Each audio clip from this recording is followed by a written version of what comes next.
końcu się przejedziesz porządną furą? Zaraz po korsie. Jak się czujesz, że obcy typ będzie jeździł z twoją żoną? Zastrzeż.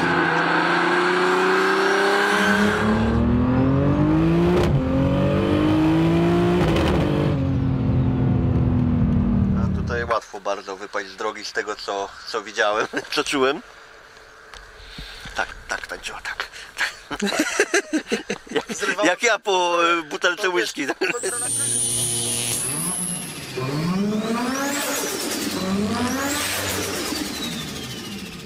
Siemanko, na samym początku chcielibyśmy przeprosić za jakość dźwięku. Niestety mieliśmy problem z jednym mikrofonem. Zapraszamy do oglądania materiału wideo z Kamilem, z Elą, z ich 1000-konnym BMW ponad. Możecie się podeprzeć napisami polskimi, które są na filmie.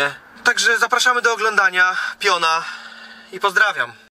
Cześć wszystkim, jesteśmy w Ciechowicach, UK64.pl. Czemu UK64? Bo numer domu był 64. A tak na serio to jak to było? Ja się kiedyś interesowałem komputerami i było Commodore C64 i zawsze była ksywka moja K64, bo moje imię to jest Kamil, czyli K64 i tak zostało. A później komputery już mi się nie podobały i są samochody. Z informatyki do motoryzacji. Tak. Duża zmiana. Tak. Dobra, ale to nie temat o informatyce. A można by. Jesteśmy tu po to, żeby pogadać o motoryzacji. Kamil buduje, a Ela się ściga. Dokładnie. Zgadza się? Aktualnie tak jest. Tak jest. Kamil też buduje coś, czym będzie się ścigał, ale o tym pewnie za lat parę. Nagramy materiał. Będę już stary. Stary. Dobra. Bohaterem odcinka jest BMW. Czy to jest oryginalna MK, czy jest Nie. stylizowana na MK? To nie jest nawet stylizacja na M-kę tak naprawdę i nie miała być, chociaż to nie jest aż takie ważne. To jest zwykła 3-litrówka benzyna z Francji sprowadzona. I to tak naprawdę jest projekt, który robiłem do klienta, mojego pierwszego tak naprawdę takiego poważnego. I on później mi ją odsprzedał.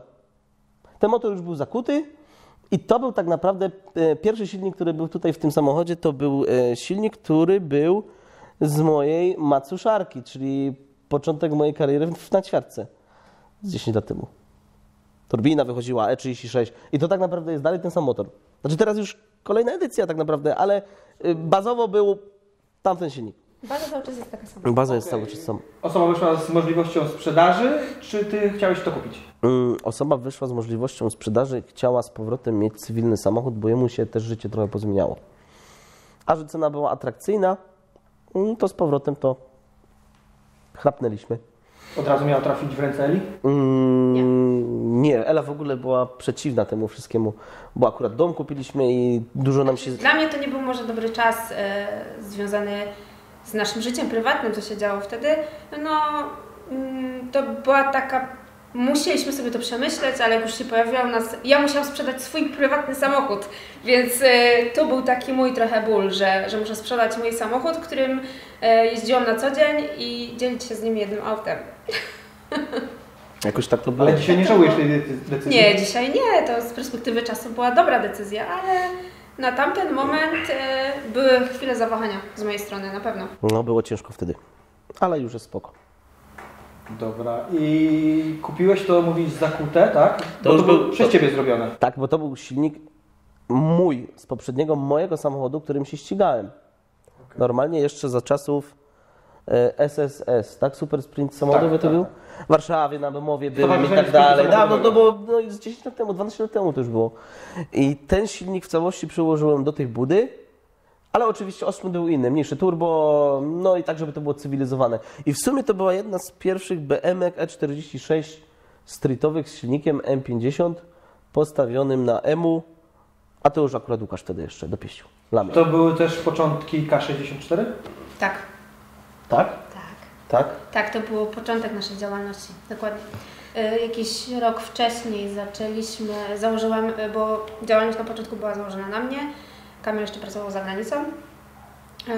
I tak, to był rok wcześniej założyliśmy działalność gospodarczą ja na siebie i wtedy rok po założeniu robiłeś to auto. Bo trzeba powiedzieć, że tak naprawdę K64 to wymyśliła Ela. Znaczy, Ela to wymyśliła, nie, Ela powiedziała, że to będzie dobry wybór i ty nie będziesz jeździć do Austrii ciężko, nie będziesz pracować, tylko będziemy handlować turbinami i to będzie dobre. I tak naprawdę początki były w ogóle śmieszne, bo Bo to ja prowadziłam przez pierwsze 2 lata działalność gospodarczą. Ja byłam w Polsce, pracowałam normalnie na etacie na 8 godzin w biurze i po pracy pakowałam paczki.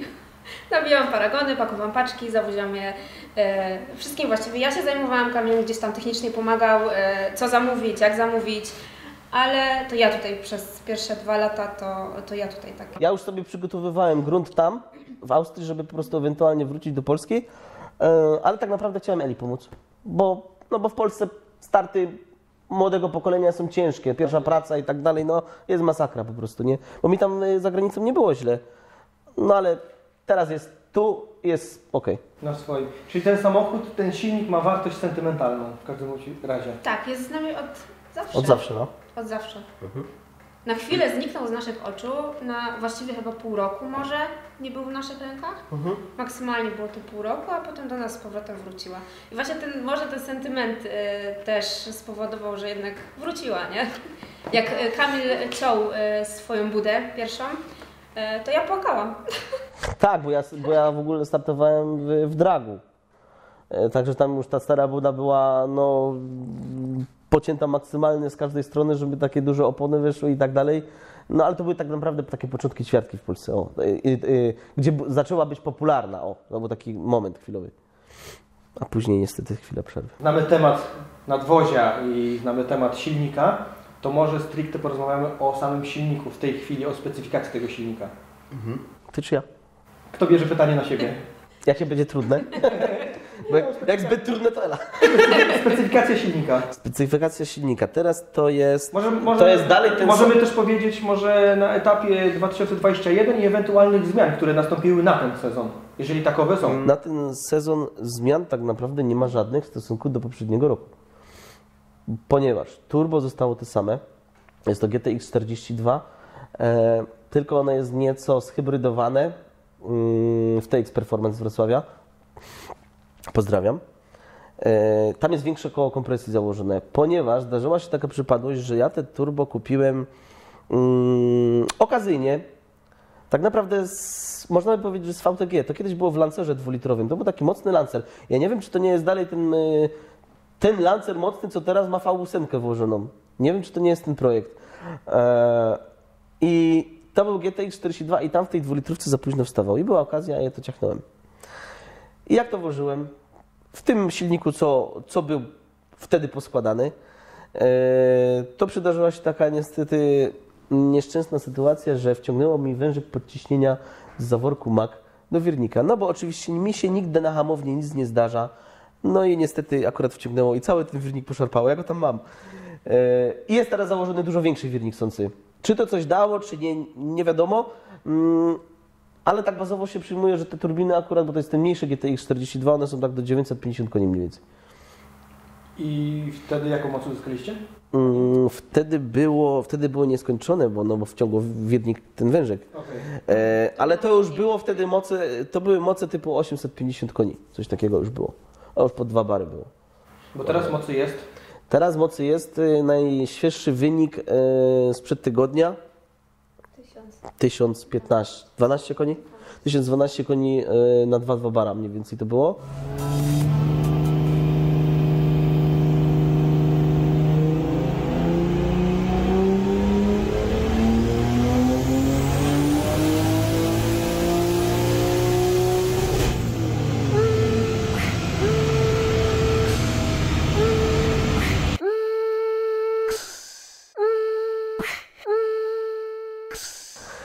I co najciekawsze, to było 65% tylko alkoholu i nie skończyliśmy. Chcieliśmy trochę podnieść jeszcze, bo widzimy, że jest możliwość, ale odkręciło mi się koło pasowe. Dlatego, że nie było w ogóle dokręcone. Brawo ja. No ale nic się nie stało. Tak naprawdę samochód możemy dalej sprawdzić moc na tym wyższym doładowaniu, bo trzeba przypomnieć to, że Ela już startowała na 2,4 bara w tamtym roku. I nawet 2 lata temu już też było takie wielkie doładowanie. Okej.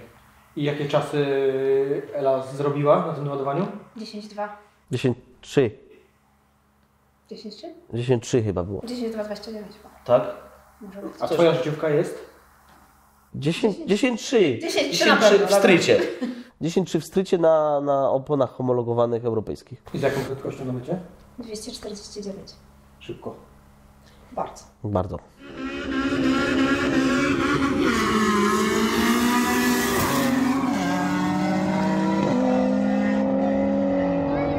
A teraz tak ogólnie, pokrótce, jakbyśmy mieli przejść od dolotu, intercoolera, turbosprężarki, silnika, paliwa, wtryskiwaczy, jak to zostało zbudowane, tak pokrótce, żeby Tak, pokrótce. widzowie mogli wiedzieć, co tutaj jest, z czego jest ta moc.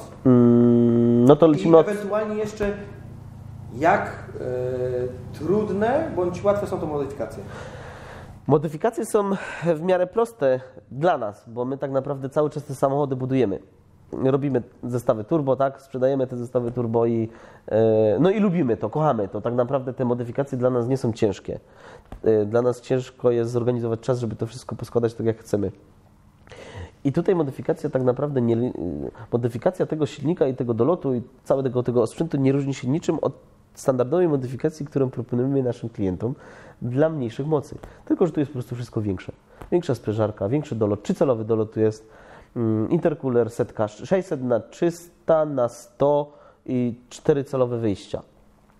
Tam jest redukcja za turbiną zrobiona. Tutaj już lecimy 3-calówką.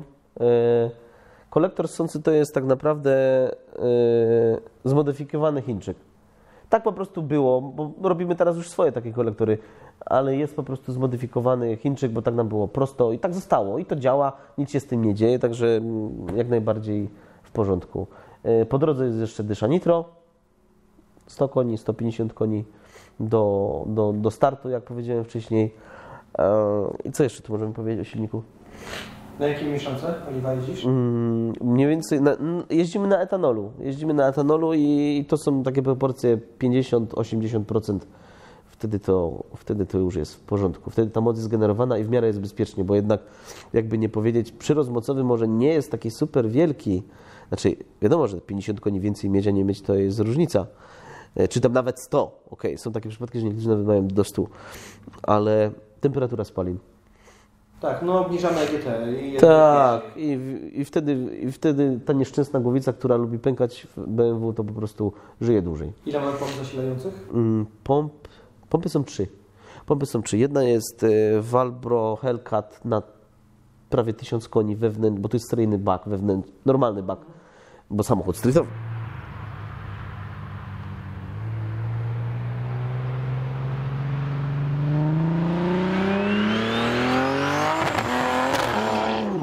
Później jest 0,44 razy 2 i one się dopinają tam powyżej 1,5 bara.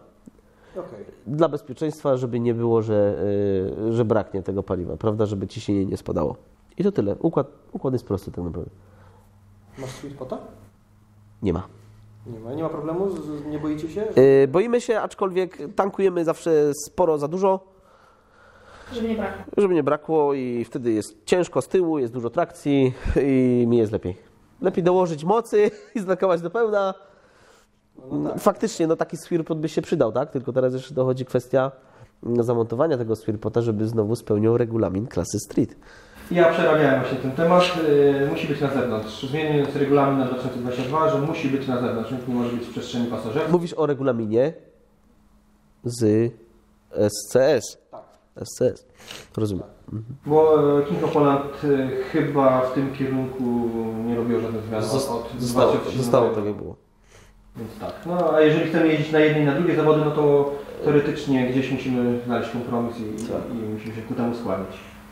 Jaki jest rozmiar wtryskiwacza? Wtryskiwacze to jest w ogóle długa historia, bo to są 2200 Bosche. Ty już pytałeś chyba w innych wywiadach na temat tych wtryskiwaczy? Tak.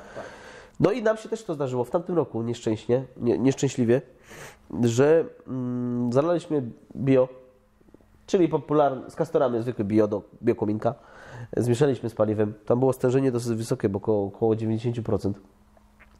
I okazało się, że wtryskiwacz po prostu się zaciął. I wypalił dziurę w głowicy. Znowu do zdjęcia. a za tydzień zawody i znowu Nowa Głowica. I już wtedy powiedziałem, że już mam powoli tych Głowic dość. No ale znowu pech, to był przecież tylko wtryskiwacz, nie? Tak. Przecież to nie była nasza wina. I zapaliła się prawie, bo tak naprawdę dziura w głowicy była taka... Podczas przyjazdu? Podczas przyjazdu to było na King of Poland. Ja byłem z dzieckiem, 5-latek, stoi przy starcie ze mną, kibicujemy, wiesz, tłum ludzi. Ela jedzie i już widzę, że ten silnik jakoś tak dziwnie pracował, nierówno do końca, ale pojechała na bombie. No i gdzieś tak przed metą wywaliło ten płyn na ten kolektor wydechowy. Na szczęście nie było pożaru.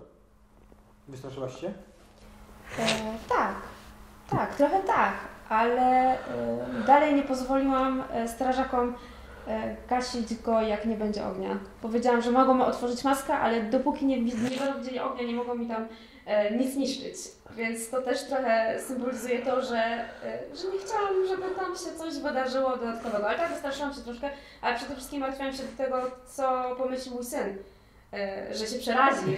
Że Przeraził się. Przeraził się na początku, tak. Przyjechał to, jak przyjechali na metę, gdzie już stanęłam z boku, to patrzył na mnie, czy wszystko jest w porządku, mama, wszystko jest okej.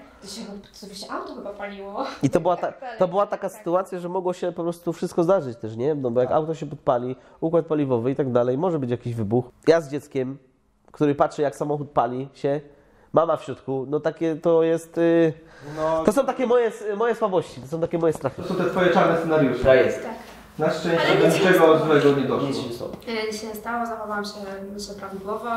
Zaraz zjechałam na bok, wszyscy byli bezpieczni. Ja oczywiście wysiadłam z samochodu, zgasiłam, wysiadłam, oddaliłam się na bezpieczną odległość i dopiero gdzieś tam ten telefon wykonałam, że coś się dzieje i mam ją tu przyjechać. Ale wszystko w porządku. I tutaj od razu mój apel do wszystkich strażaków, żeby nie jedli hamburgera w tym momencie, jak ktoś się ściga i nie palili papierosa gdzieś tam z tyłu na zapleczu, tylko żeby po prostu robili to, co do nich należy. Ja jestem uczulony na tę kwestię, bo mój ojciec pracował w straży pożarnej zawodowej 30 tam parę lat i lepiej, żeby każdy robił, co do niego należy i będzie wszystko w porządku. Bo zanim strażacy przyjechali, albo zanim mogą przyjechać strażacy, to może być już nieszczęście.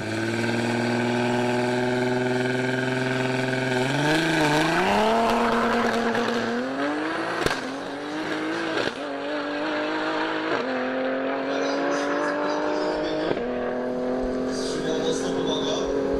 8 HP jest rewelacyjny. Mamy 10. 10-6. Co czujesz, jak stajesz na starcie? Adrenalina, ale taka pozytywna. Z euforią, można tak to nazwać? Czy jest stres przed pierwszym startem, a potem już Tak. rozluźnienie i kolejne starty przywołacie? Tak, dokładnie. Pierwszy start jest zawsze taki stresujący, zwłaszcza po zamkniętym zimowym sezonie. To te pierwsze starty są takie stresujące bardziej. No zresztą, że zawsze są jakieś małe modyfikacje w samochodzie. Ja nigdy nie wiem, czego mogę się do końca spodziewać. Odkręcenia koła pasowego. Na przykład. To są szczególiki. To są takie szczególiki, które no, gdzieś tam wpływają na mnie. Na lewym torze. Powodzenia musi jeść.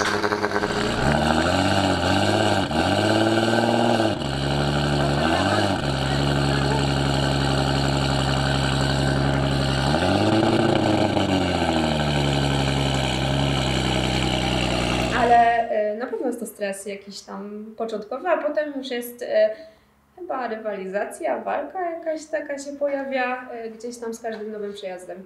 I No. chęć lepszych czasów. No musi, to idzie samo przez siebie. Jeżeli ktoś zaczyna, to tak troszkę chyba nie do końca chce o tym mówić.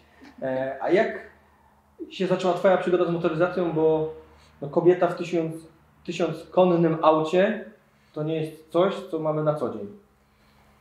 Zawsze lubiłam motoryzację. Jako dzieciak mały wolałam bawić się samochodzikami z kuzynem niż lalkami z kuzynkami. Tak naprawdę było, więc gdzieś tam siedziało to we mnie. Na przykład Kamila poznałam gdzieś na zlocie samochodowym. Nie, to były wyścigi nielegalne. O. Nie chciałam tego głośno mówić, że to były nielegalne wyścigi. Kiedyś były takie w Polsce. Tak, tam się poznaliśmy i ja tam pojechałam ze znajomymi. Więc to gdzieś tam we mnie cały czas się działo. Ja zawsze lubiłam samochody, więc jak tylko była taka możliwość już miałam 18 lat, to był mamo, proszę, prawo jazdy. I gdzieś tam się to pojawiało. Potem no, Kamil startował, więc zawsze z nim jeździłam. Praktycznie na każdych zawodach zawsze z nim byłam i kibicowałam. A jak pojawiło się 4-6 w naszej rodzinie, że tak to nazwę, to nie było innej opcji. No spróbowała na Słowacji to było. Właśnie kto dał pomysł, że Ela wsiądzie i to ona będzie jeździć? Pojechaliśmy na Słowację. Nie mówił mi, że teraz będę mogła pojechać, bo to tak naprawdę on musiał powiedzieć wsiadaj, jedź. Ja chciałam, cały czas była moja chęć, ale nigdy nie było tak powiedziane Ela możesz. A ten samochód jest w pełni strytowy, więc on mi pozwolił na to, żebym ja czuła się bezpiecznie, bo jeśli chodzi o dragach, którym jeździł Kamil wcześniej, no to mój lęk przed tym autem był dość spory. Ona wyglądała taka strasznie. Więc tutaj no, to, że ona jest streetowa, to, że czułam się w niej bezpiecznie, to pozwoliło mi wystartować i Kamil, no pojechaliśmy raz i dobra, masz kluczyki, teraz ty.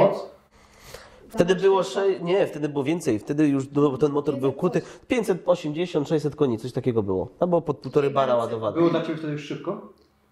Tak, wtedy było szybko. A teraz jest bardzo szybko. Teraz jest bardzo szybko, ale wtedy to było bardzo szybko. Wtedy też to było bardzo szybko. Tak. Okay. Wtedy było fajnie, bo wtedy była skrzynia manualna i wtedy każdy jeden błąd kierowcy powodował utratę czasu, nie? Teraz jest większa powtarzalność, aczkolwiek musi być ta powtarzalność i bezpieczeństwo, bo to jest ta skrzynia automatyczna, żeby mieć ręce na kierownicy, bo to już nie są żarty teraz przy tej mocy. I to jest największy dla mnie stres, bo Ela mówi, że ona się stresuje przed pierwszym startem, ale to, co ja przeżywam, to jest w ogóle masakra. Nie z obawy o samochód. Teraz ciekawe, kto się bardziej stresuje. Myślę, że on. Ja się stresuję bardzo. I tak naprawdę, jakby można było maksymalnie zrobić bezpieczeństwo w tym samochodzie, to ja po prostu włożę każde pieniądze, żeby ona była bezpieczna. W tej chwili, jeżeli Ela będzie szła z progresem i zejdzie do 9, tak, to będzie i tak zgodnie z regulaminem musiała budować rollbar bodajże, tak? Od 9,5 jest, czy od 9? Właśnie już nie wiem, od kiedy to jest. Chyba poniżej 10 trzeba mieć rollbar, tak? Tak. Spadochron jeszcze to dopiero później, Tak. Aczkolwiek spadochron, no rollbar to akurat nie jest problem i tak naprawdę ja go chcę w tym sezonie zrobić obojętnie, czy będziemy startować, czy nie będziemy startować. Okay. Bo ten samochód już jest po prostu za szybki. I jakby miało się coś stać, to ja bym sobie tego nie wybaczył po prostu. No 250 km na godzinę na mecie to już jest za szybko. Po 4 To już w 100 metrach, to już jest za szybko. No tak, no mówię, tym bardziej tylny napęd i mały błąd. Nie ma żartów. I zgadza się. Wracając do jednostki silnika. Wiemy, jaka jest sprężarka. To jest silnik 2,5 litrowy, tak? To jest seryjnie M50, stary, żeliwny, 24-zaworowy silnik 2,5 litra i wał korbowy tam jest 3 litrówki, czyli na dzień dobry mamy 3 litry pojemności. Tak jest. Rozmiar tłoka jest troszeczkę podwyższony, bo tam jest 84,25, ale nieznacznie. Tylko dlatego, żeby te ścianki między cylindrami były jak najgrubsze, czyli żeby ten blok wytrzymywał. Bo ja już pobijałem rekordy pojemnościowe w tym silniku, to znaczy nie akurat w tym, ale w innych samochodach na tej bazie i wiem, że to się mści po pewnym czasie, a szczególnie przy takich wielkich mocach. Tłoki kute, korbowody kute, wałki są ostre i co najciekawsze w tym roku totalnie seryjna głowica, żaden porting, seryjne hydropopychacze, nie dotykana kompletnie nic. Po prostu dziewica kupiona, nie spękane kanały, bo to już jest taka przypadłość tych głowic, że one już mają swoje lata, one mają 20-25 lat i w większości przypadków one tak naprawdę nadają się na śmietnik. A przy takich temperaturach i obciążeniach, co tu się dzieje, to te głowice po prostu pękają. I zostanie tak seryjna, czy będziecie coś z nią robić? Nie myślę, że ona jeszcze ma spory potencjał. Okej. A kolektory? Kolektor wydechowy jest w naszej produkcji to jest Twin Scroll, bo ta sprężarka jest na Twin Scrollu z jednym Westgate'em. Można byłoby go poprawić i tak naprawdę chciałem sprawdzić tak naprawdę ile tej mocy jest. Okazuje się, że nie trzeba nic zmieniać. No bo 1000 jest, no to mój sukces, udało się. Taki był zamiar. Taki był zamiar i ta moc już pewnie była dużo wcześniej wygenerowana, ale... To jest do ładowania 2 ile? 2,2. 1000 koni było na 2,2. Czyli teoretycznie do tego 2,4 możecie jeszcze tam podnieść. Możemy dmuchać. Czy tu jest nitro? Jest nitro. Używane? Przy starcie. Przy starcie. Trzeba go używać przy starcie z tego względu, że... To znaczy nie trzeba, ale ta sprężarka jest tak spora i ona tak późno wstaje przy tych ustawieniach wałków, że zanim ona się napompuje, to stracimy tyle czasu, przy starcie, że ten samochód po prostu nie ruszy agresywnie. A przez to, że tu jest skrzynia automatyczna na sterowniku od Łukasza, od Ramika, to konwerter seryjny, to jest z Mercedesa akurat, nie potrafi wzbudzić większych obrotów niż 3000. A z 3000 obrotów launch control nie zrobimy. Okay. Czyli nie ma doładowania kompletnie żadnego.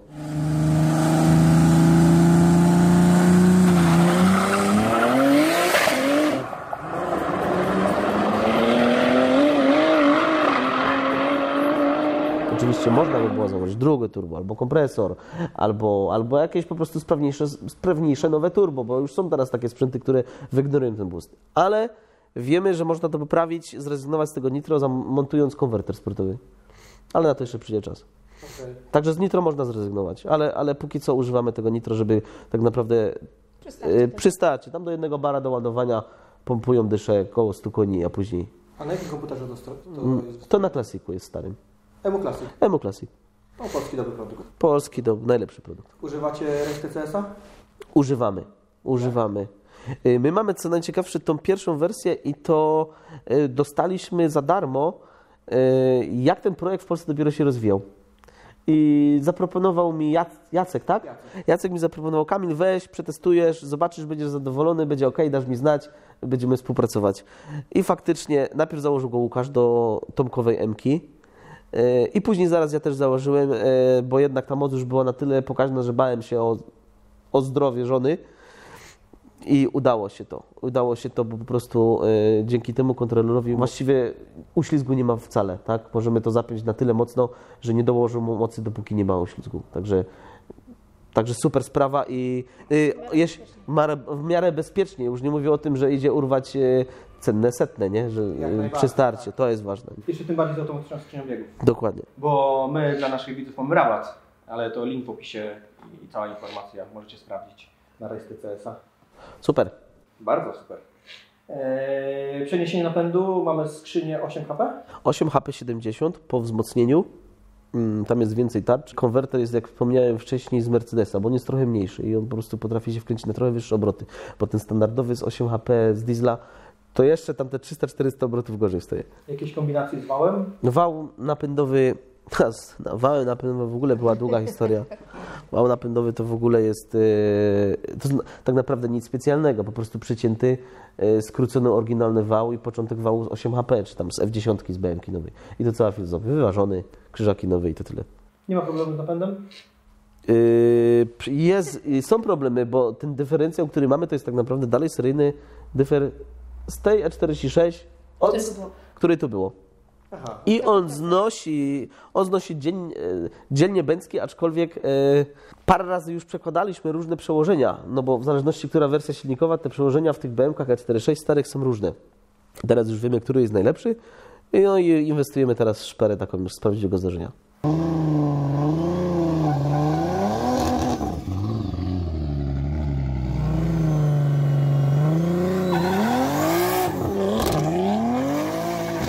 Czyli to jest taki setup, który był używany w 2021 roku. Tak. Na ten setup zmienia się tylko sprężarka, tak? Koło kompresji, tak? Sprężarka zostaje ta sama. Ten wirnik sący już został, on już był wciągnięty 5 lat temu. A, okej. Tak, znaczy 5, może 4. Czyli jakie mamy zmiany na ten rok? Bo rozumiem, że ma być progres. Już jakie zmiany? Tak naprawdę więcej mocy. Więcej mocy, bo moc jeszcze idzie do góry, także możemy sobie na to pozwolić, ale wiemy już, jakie mamy przełożenia.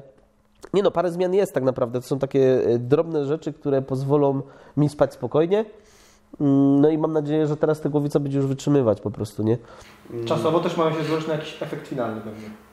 Myślę, że tak, że teraz już jest taka wielka moc, która już jest od dłuższego czasu, ale teraz drobnostki będą już pozwalały nam po prostu dopełniać tego, co chcemy. Chcemy, żeby ona była jak najmniej awaryjna po prostu. Chcemy się cieszyć tym. Chcemy, żeby jeździła. My już nie mamy aż takiego parcia na czasy, aczkolwiek fajnie by było, ale chcemy po prostu się tym bawić. Nie chcemy nie chcemy wariować, nie chcemy się ścigać o pucharki. Chcemy sobie jeździć tak jak kiedyś, tak jakśmy się poznali Ela ma jeździć, a możesz czasem ja dołączę i będzie fajnie. No tak, bo w sumie z luźną głową Z luźną głową. przychodzą czasami niespodziewane efekty. W postaci na przykład życiówek i kolejnych rekordów. tak. Jak już rozmawialiśmy o bezpieczeństwie, temat hamulców. Temat hamulców jest ważny. I tutaj jest zaniechany. Ale nie aż tak.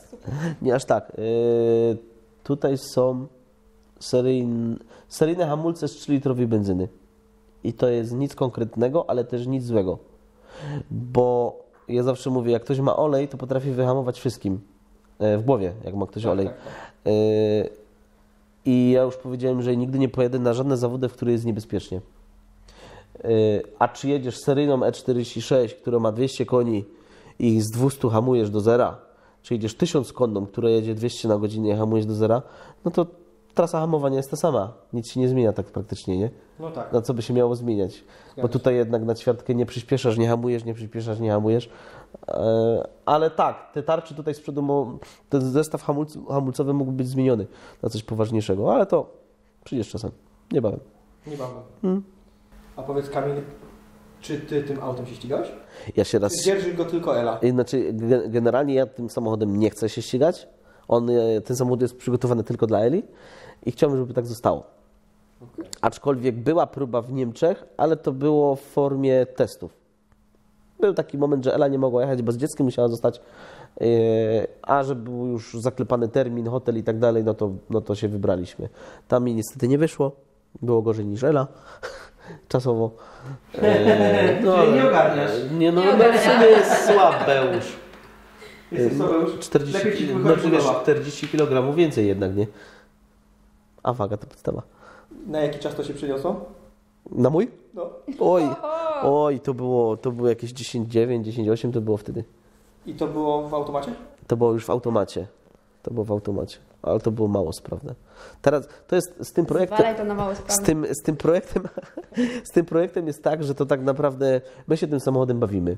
I my go już mamy tyle lat i co roku coś zmieniamy, poprawiamy. I to przynosi rezultaty. Oczywiście jakieś parcie jest, żeby cały czas czasy jednak robić gorsze i strasznie się Ela denerwuje, jak ten czas jest, pierwszy przejazd robi, drugi przejazd robi, a się okazuje, że 0,2-0,1 sekundy gorszy niż w tamtym roku. No co jest? Właśnie chciałem pytać, czy Ela krzyczy na ciebie? Ale ma nerwy. Co tu się dzieje na zawodach? Że nie przygotowałeś auta, coś nie działa. I tak naprawdę mi się obrywa i tak naprawdę najczęściej to jest moja wina, bo Ela zawsze robi standardowo wszystko to, co powinna robić. A my sobie zmieniamy, a to ustawienia kontroli trakcji, a to inna dysza nitro, a to ktoś tam rozlał jakiś olej, źle ruszyła, albo coś tam fotokomórka nie zdziała. Pomysłów. Masz jakąś ciekawą anegdotę związaną z tym? Kurczę, chyba nie mam takiej typowej. Także ale... wsiadłeś do auta, ruszasz i mówisz, kurde, znowu coś nie tak. To notorycznie. Notorycznie się kontrole trakcji, oni są tam po prostu podchodzą, ustawiają, nic mi nie mówią, jedź, a się okazuje, że ona tańczy potem jak baletnica na torze. Na drodze. Także muszę gdzieś tam przehamować albo puścić gaz i wtedy wychodzę i im się obrywam. Jeszcze było w tamtym sezonie taka sytuacja, że jeździła, kurczę, jakoś to nie jedzie, no niby te czasy były takie 10,6, 10,7, się okazało, że jeździła na małym doładowaniu. Ja mówię, no nie, wszystko w porządku, no nie wiem, nie umiesz startować, nie wiem, wiesz, wszystko twoja wina. A to wystarczyło guzik, nie mogłaś tego guzika dać do góry. Przyjęliśmy, że ty zacząłeś przygodę z ćwiartką 10 lat temu. No, nawet wcześniej. Teraz nie jeździsz tym autem. Jeździłeś wcześniej E30, tak? E36 to było. Teraz mamy E46, E36. ale ty też budujesz Ja siebie E46. Ja bym chciał budować, ale nie mam czasu. Coś tam buduje się. Jak bez butów chodzi? Tak, bo trzeba patrzeć rodziny, trzeba patrzeć psa, kota, żony, dziecka, pracowników i firmy no generalnie. No nie nudzimy się. Chciałbym znaleźć trochę więcej czasu, nawet chciałbym znaleźć więcej czasu, żeby to zrobić. Okej. A Ela, powiedz, a twoja przygoda z drag racingiem zaczęła się kiedy? Pierwszy raz wyjechałam 5 lat temu. Nie, 5,5 roku.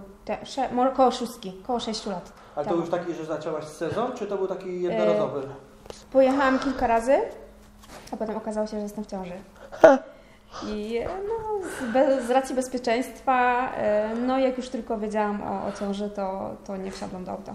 To była I przerwa. potem miałam czas przerwy, cały okres ciąży oraz pierwszy rok życia mojego syna.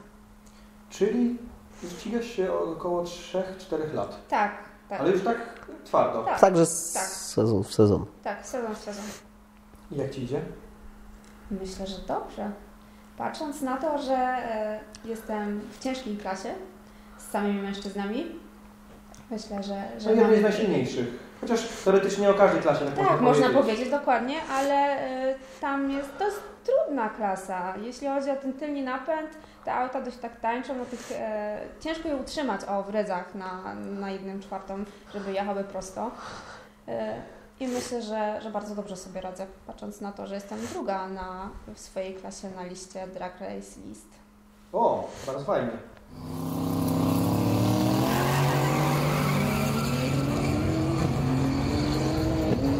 Bardzo dobry czas.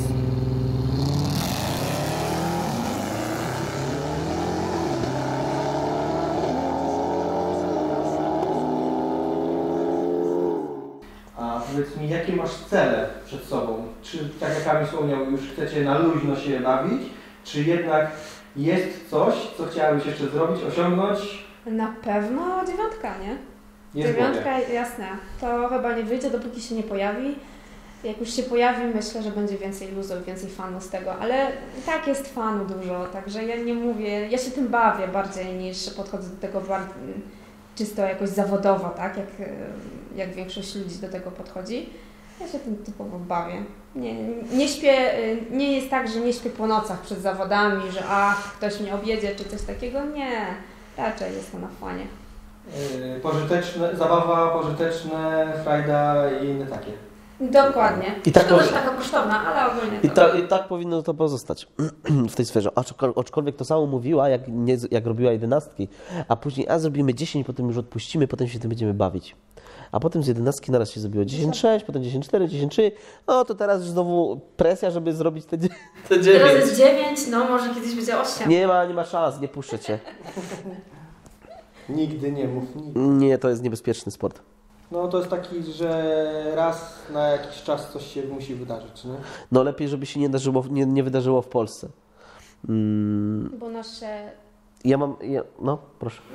zawody są tak organizowane, że moim osobistym zdaniem jest za mało straży i za mało pogotowia na miejscu. Za mało pogotowia, a ja mam czarną wizję taką, że na przykład po 200 metrach, gdzie jeszcze na niektórych zawodach widzowie stoją przy bramkach, nie daj Boże zblokuje koła przednie, nie daj coś się z dyferencjałem stanie, poleci w prawo i może być tragedia. Ach, czarna wizja. Lepiej mieć czarną wizję i się przed tym zabezpieczyć, niż jechać za każdym razem. Myśląc o czarnych wizjach, to czasami można by powiedzieć, to po co wsiadamy do samochodu, nie? Nie ma fanów. Tak, oczywiście, adrenalina to jest to, co nas napędza, nie? Tak jest. To jest fakt. No i ale napędza to, żeby robić 9, więc musisz się postarać. To od niej zależy wszystko już teraz. Teraz już ode mnie. Kto daje budżet na auto? Wspólny mamy budżet, nie ma podziału. Każdy bierze ile chce. Leci z wspólnej. Tak jest łatwiej. wspólnej kasy. Tak nam się wydaje przynajmniej. Okej. Od zawsze tak było, od kiedy razem żyjemy, to... Ale poczekaj, bo coś mi się nie zgadza. Macie wspólny budżet, ale ty nie jeździsz. Ja nie jeżdżę. No. Ale, Czy to jest sprawiedliwe? ale jemu mi to sprawia sprawia przyjemność. frajdę, że ten samochód jest coraz szybszy i Ela po prostu klasyfikuje się tam w czołówce no i to jest najlepsze, prawda? Bo grono męskie jest czasem mocno zdziwione, nawet poddenerwowane, że dziewczyna po prostu siedzi im na dupie, albo nawet i odwrotnie. Ulubione pytanie na koniec dla widzów, też moje i Daniela. Bo oczywiście zachęcamy, robimy to po to, żeby promować 1/4 mili. Zachęcamy wszystkich, żeby jeździli na 1/4 mili, a tymczasem zadajemy pytanie, jaki jest budżet zbudowania takiego auta? I nagle okazuje się, że zachęcając zwykłego Kowalskiego na zawody, okazuje się, że zawodnicy rzucają kwotami 100, 150, 200 tysięcy złotych wydane na samochód. Oczywiście na start można przyjechać, po prostu zainwestować w dobrą oponę, przyjechać, sprawdzić i zobaczyć, czy komuś się podoba drag racing. No ale pytanie do Was. Macie wspólny budżet, jak już powiedzieliście, nie ma tajemnic, więc ile kosztowało zbudowanie tego auta na dzień dzisiejszy? Ciężki Ewentualnie Znaczy ja wiem, ale możecie może ty się porównać wypowiesz. to do kupna jakiegoś samochodu. O tej Ja myślę, że że liczenie tego wszystkiego już przestało mieć sens jakieś 5 lat temu. Ja też wtedy skończyłem. Jakieś 5 lat temu i Ono to już... za długo z nami, to już, żebyśmy to wszystko wyliczyli. To już wtedy kwoty były typu 200 000, spokojnie, a tak naprawdę ten projekt cały czas robimy po taniości, mimo że cały czas się coś udoskonala i poprawia i od nowa robi, bo coś było niechlujne i słabe i w ogóle czemu to kupiłeś najtańsze, mogłeś kupić coś droższego i to by działało, no ale tak się nie da. Teraz na dzień dzisiejszy, żeby zbudować taki samochód, jakbym go ja miał robić sam od początku, to myślę, że na tych samych częściach, razem z karoserią, razem z malowaniem, zawieszeniem, to myślę, że kwota około 200 000 by się zamknęła. Okay. Żeby to miało ręce i nogi, żeby to wyglądało, żeby to było ładne i żeby to cieszyło. I oczywiście jakiś widz się zdecyduje, to zbudujesz. I jak się jakiś widz zdecyduje, to zbuduje... Porabacie na dodatek. Znaczy, to była kwota nieuwzględniająca robocizny. Miał sam Przepraszam. zbudować. Jakbym miał sam zbudować. Okay. Części są po prostu teraz już, no kosztują No sporo. tak, no, źle się dzieje na rynku. Bardzo źle. I dostępność i Tak. cena i wszystko. W to auto 5 lat temu przekroczyło 200 000. Tak. To na dzień dzisiejszy co mógłbyś kupić? Tak plus minus. Co bym mógł kupić? Ale nie na te 200 000, tylko Tylko na... za to- Za te 200 za te 000 5 lat temu jeszcze I co tutaj włożyliśmy?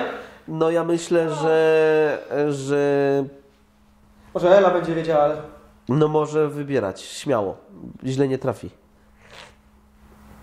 Porsche 911. Jakiś nowy model? Takie tu pieniądze poszły. Ostatnio oglądałam w TVN. Co tam było fajnego? 911 Nie, to ten było? czarny, taki cały czarny był, wszystko było czarne w środku i był polski. Nie Lexus. Ten gościu, co kupował... A, McLaren to McLaren. był. McLaren. Tak, To są McLaren. kwoty rzędu miliona? Tak. To są kwoty takie, to są powoli takie kwoty. Jak wam się łatwo małżeństwo bardzo łatwo o tym mówi. No cudownie. To było, minęło. Bo to jest Bo my tak, już tego że nie liczymy po prostu. Przestaliśmy to liczyć, a ona po prostu z nami jest bardzo długo. Także to nie jest tak, że my te pieniądze musieliśmy od razu, tylko gdzieś tam stopniowo z miesiąca na miesiąc. A tu idzie 1000, a tu 500, a tu muszę tu kupić, a to jeszcze to, a jeszcze trzeba fotele wymienić, a wiesz, a ja bym chciała jakieś ładne felgi, tak, bo ja znowu wizualnie, a może byśmy to pomalowali, bo granatowy to nie jest fajny kolor. I tak się tego nazbierała. I jest jeszcze jedna taka kwestia, która tyczy się budżetu. Po prostu budując taki samochód, nie wszyscy piszą skrupulatnie wszystko dokładnie. Łącznie na przykład z jakimś wentylkiem za 5 zł lub to, że musisz jechać z tymi oponami i nałożyć te opony i znowu 100 zapłacić za wyważenie i tak dalej. Najmniejsze wydatki robią największą... Kolosalne kwoty to były. Jak ktoś powie kiedyś, że na przykład zaturbił BM-kę, kupił od nas zestaw, zapłacił zestaw 20 000, sam to poskładał, miało być tanio, ale wyszło 40, ale oprócz tego lista jeszcze dodatkowa, która mówi, kiedyś był taki znajomy, co mówi, Kamil, 40 000 to miało kosztować, to kosztowało 100. Jak skrupulatnie dobrze wszystko policzysz i chcesz zrobić to tak, jakbyś to chciał, no to wychodzi to wszystko dużo więcej, nie? Niestety. Dobrze, że ja mam wyrozumiałą żonę i... Można to zrobić ona nie taniej. żartuje. Można to zrobić taniej, ale żeby to zrobić taniej, trzeba najpierw zrobić jeden taki głupi, chory pomysł, żeby wiedzieć, gdzie nie popełnić błędów. Tak, to jest właśnie to wieloletnie budowanie na błędach, tego nie, to wyrzućmy, na coś wydaliśmy Tak, pieniądze, tak. trzeba sprzedać taniej, nie zarobimy, Tak. budujemy coś innego. Tak. To jest właśnie to, co buduje ten koszt. Tak jak Tak. powiedziałeś, widzisz, teraz porównujemy to do McLarena, a zbudowanie auta 200 000, więc to jest kolosalna To jest- różnica. tak. To jest nauka tak. na błędach. Tak, zgadzam się. Nauka na błędach. My musieliśmy też, no z racji tego, jaką prowadzimy działalność gospodarczą, no to jest nasza nauka, tak? Jakich komponentów użyć, ile razy było coś użyte, co się po prostu zepsuło i wycofaliśmy to, tak? Musimy coś innego, spróbujemy może coś innego, może nie ten zawór, może taki inny, a może ten, a może tamten i to robi te koszty nasze przede wszystkim, bo no, są wysokie z racji tego, że po prostu próbowaliśmy na sobie coś, co czym będziemy handlować, co sprzedamy komuś innemu i musimy Bardzo być za to fajne pewni, podejście. nie? I to często było tak, że czasem trzeba było klientów przeprosić, bo zrobiliśmy coś, co działało, patrz, jednak udało się to, dobrze to działa, a po pewnym czasie jednak patrz, to nie było takie dobre, jednak można to zrobić inaczej i jest to lepsze w tych samych pieniądzach, albo nawet taniej. Dlatego Lepiej nauczyć się to na była nasza nauka, a że wyszło tak, że robimy to, co robimy, no to spoko, nie? Wszystko się wspina w jedno. Tak. Bardzo fajnie. To co, pojedziemy jeszcze? Oj, możemy. Bardzo fajnie. Ja z tego miejsca życzę Tobie sukcesów w budowaniu bardzo szybkiego auta dla Eli, która będzie biła rekordy. Dziękuję. Kolejne swoje. Dzięki. Czy konkurencji, czy trafi na pierwsze miejsce listy i będzie, rozumiem, że Tomek jest na pierwszym miejscu. Tak, Tomek. To. Ela go pobije, Tomek będzie... Ale Tomek jest spoko. Z Tomkiem to byśmy mogli konie kraść. Mówię, Tomek będzie dążył do tego, żeby pobić Elę, konkurencja będzie nakręcać, gdzie są Mustangi, grupa, gdzie są inni kierowcy, więc wszyscy będą się składali na to, żeby to był progres tej dyscypliny, progres indywidualny każdego zawodnika. Więc ja Wam życzę, żebyście trwali w tym, w czym trwacie, rozwijali i czerpali z tego radość. Dziękujemy. Dzięki. Dziękuję bardzo. Pojedziemy. Pojedziemy. Ale on nie jeździ, ja będę jeździł.